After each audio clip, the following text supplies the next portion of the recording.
সবার আগে বাংলাদেশ, তারপর হচ্ছে অন্য কথা। তাদের যদি আইসিসি থেকে এত কিছুই দেয় তাহলে যায় আইসিসি তে খেলুক গা ইন্ডিয়া।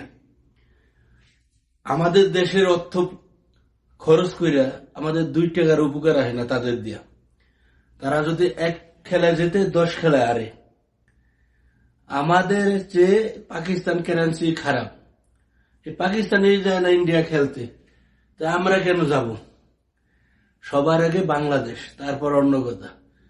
এখনই তারা সবাই পদত্যাগ করুক, আর 1 সপ্তাহের মধ্যে কমিটি কইরা 64টা জেলার থেকে প্লেয়ার লোক এরা বাদ, এদের আর খেলা লাগবে না।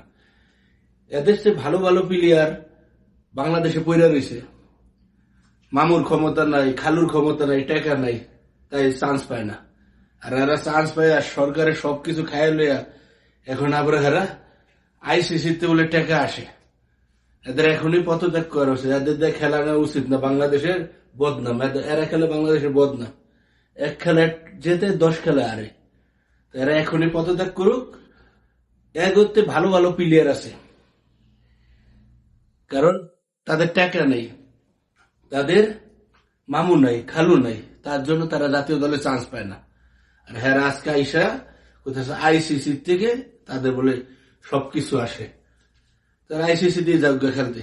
এখনই সবাই পদত্যাগ করে যাক খেলার জন্য। নতুন প্লেয়ার দিয়ে দল বানাক বাংলাদেশ। সবার আগে বাংলাদেশ, এটা মাথায় রাখতে হবে। এখনই পদত্যাগ করুক, নতুন প্লেয়ার দল বানাক বাংলাদেশের। কারণ যেই দেশ আমাদের সম্মান দিবে না, দাম দিবে না, সেই দেশে আমরা খেলতে যাইতে হবে কেন? পাকিস্তান দিয়ে যায় না, তা আমরা যাবো কেন? এরা যদি খেলতে যায় যাক, তারা যাক। এরা এখনই পদত্যাগ করুক। বাংলাদেশ ক্রিকেট টিমে যত জাতীয় প্লেয়ার আছে সবাই পদত্যাগ করুক, নতুন প্লেয়ার আসুক। সবার আগে বাংলাদেশ।